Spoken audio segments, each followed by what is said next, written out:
अस्सलामु अलैकुम वरहमतुल्लाहि वबरकातुहू। अबू हुरैरा रज़ियल्लाहु ताला अन्हु से मरवी है कि आप सल्लल्लाहु अलैहि वसल्लम ने इरशाद फरमाया, तुम्हें मालूम है कि ग़ीबत किसे कहते हैं? सहाबा ने अर्ज़ किया, अल्लाह और उसके रसूल बेहतर जानते हैं। आप सल्लल्लाहु अलैहि वसल्लम ने इरशाद फरमाया, ग़ीबत यह है कि तू अपने भाई का ज़िक्र बुराई से करे। किसी ने अर्ज़ किया, जो बात मैं कहता हूँ अगर वो मेरे भाई में पाई जाए तो? आपने जवाब दिया, जो कुछ तुम अपने भाई के मुतालिक कहते हो अगर वो उसमें पाई जाती है तो तूने उसकी ग़ीबत की, और अब वो बात जो उसके मुतालिक तुम कहते हो उसमें मौजूद ही नहीं तो तुमने उस पर बुहतान तराशी की।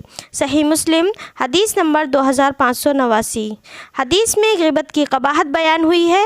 ग़ीबत बिल इत्तिफ़ाक़ हराम है और कबीरा गुनाह है। कुरान में ग़ीबत करने वाले को मुर्दा भाई के गोश्त खाने से तशबीह दी गई है, क्योंकि ग़ीबत करने वाला अपने मुसलमान भाई की गैर मौजूदगी में उसकी इज़्ज़त पर हमला करता है। अस्सलामु अलैकुम वरहमतुल्लाहि